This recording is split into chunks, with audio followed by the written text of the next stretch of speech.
ഇന്ന് നമുക്ക് നല്ലൊരു ബീഫ് പെപ്പർ മസാല ഉണ്ടാക്കിയാലോ. അതിലേക്ക് കുറച്ച് ഉള്ളി, കുറച്ച് വെളുത്തുള്ളി ഇഞ്ചി പേസ്റ്റ്, ചെറിയുള്ളി, ഒരു ചെറുനാരങ്ങയും കുറച്ച് പച്ചമുളകും.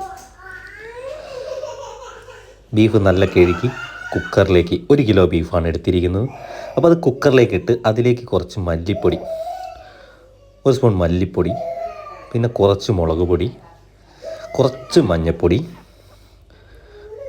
പിന്നെ കുറച്ച് ഗരം മസാല, പിന്നെ അതിലേക്ക് കുറച്ച് കുരുമുളക് പൊടിയും കൂടെ ചേർത്ത് ആ വെളുത്തുള്ളി പേസ്റ്റും ആ വെളുത്തുള്ളിയും അതിലേക്ക് ആഡ് ചെയ്ത് ആ പച്ചമുളകും കൂടെ ചേർത്ത് കുറച്ച് ഉപ്പ് ആവശ്യത്തിനിട്ടാൽ മതി, കുറച്ച് ഉപ്പും പിന്നെ ആ ചെറുനാരങ്ങ നീരും കൂടെ അങ്ങോട്ട് പിഴിഞ്ഞ് അത് നല്ല രീതിയിൽ അങ്ങോട്ട് മിക്സ് ചെയ്യുക. നല്ല മിക്സ് ചെയ്തതിൻ്റെ ശേഷം കുക്കറിൻ്റെ മൂടിയിട്ട് നല്ല മൂടി ആ ഗ്യാസ് അങ്ങോട്ട് കത്തിക്കുക. എന്നിട്ടൊരു 5-6 വിസിൽ. ഓരോ സ്ഥലത്തിൻ്റെ ബീഫിൻ്റെ വേവ് വ്യത്യാസമായിരിക്കും, അപ്പോൾ അതൊക്കെ നോക്കി ചെയ്യുക. പിന്നെ നമ്മൾ ഒരു പാത്രം എടുത്ത് അതിലേക്ക് കുറച്ച് നെയ്യിട്ടതിന് ശേഷം കുറച്ച് കടുക് പൊട്ടിക്കുക. ആ കടുക് പൊട്ടി ഇങ്ങോട്ട് വരുമ്പോൾ അതിലേക്ക് വെളുത്തുള്ളി ഇഞ്ചി പേസ്റ്റ് കുറച്ചും കൂടെ ആഡ് ചെയ്യാം. അതിന് ശേഷം കുറച്ച് നമ്മൾ അരിഞ്ഞു വെച്ചിരിക്കുന്ന ഉള്ളി എടുത്ത് നല്ല മിക്സാക്കി ഉള്ളി ഇടുക. ആ ഉള്ളി ഒന്ന് ഇളക്കി മിക്സാക്കി അതിലേക്ക് കുറച്ച് ഉപ്പും കൂടി ഇട്ടതിന് ശേഷം നല്ല രീതിയിൽ ഇളക്കുക.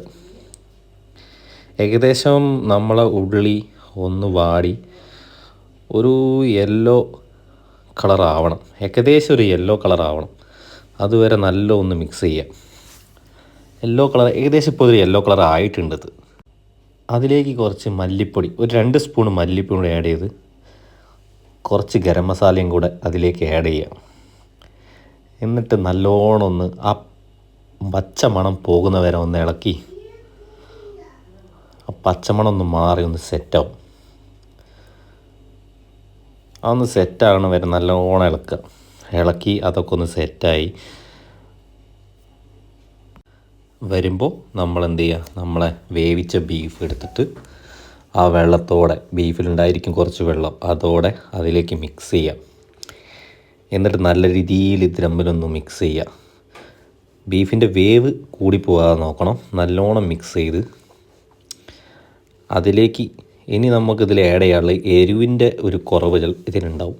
അപ്പോൾ അതിന് വേണ്ടി നമ്മളിതിലേക്ക് എന്ത് ചെയ്യുക, നല്ല രീതിയിൽ കുരുമുളക് പൊടി പൊടിച്ച്, നമ്മൾ വാങ്ങുന്ന കുരുമുളക് പൊടി ബെറ്റർ നമ്മൾ പൊടിക്കുന്നതായിരിക്കും.